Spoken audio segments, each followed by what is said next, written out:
కొంతమంది దేవుణ్ణి నమ్ముకుంటారు, విగ్రహారాధన విడిచిపెట్టరు. కొంతమంది దేవుణ్ణి నమ్ముకుంటారు, వాస్తులు విడిచిపెట్టరు.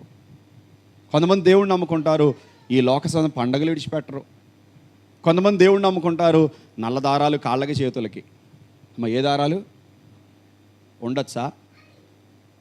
నీ విశ్వాసం అంతా నల్లదారం మీదనా, దేవుడి మీదనా?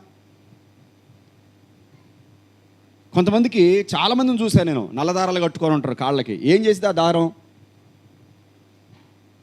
దయ్యాలు పట్టవంట. అంటే దయ్యాలు భయపడే దేవునికే, నల్లదారానికే? అయితే నల్లదారం కాపాడుది లేక మరి ఇంటి దగ్గర ఉన్న నల్లదారం కట్టుకొని. కొంతమంది ఎంటికల తాళ్ళు కట్టుకుంటారు. ఏ తాళ్ళు? ఎంటికల తాళ్ళు. మరి వాళ్ళ ఎంటికలు అర్థం కాదు, లేకపోతే ఇంకే ఎంటికలు అర్థం కావు. ఏం చేస్తాయి ఎంటికలు? ఉప్పు అంటే ఎగిరిపోయి ఎంటికలు. నిజం, చాలా బాధ అనిపిస్తూ ఉంటుంది. నేను చాలా చోట్లకి వెళ్ళి అక్కడక్కడ వాక్యం చెప్తున్నప్పుడు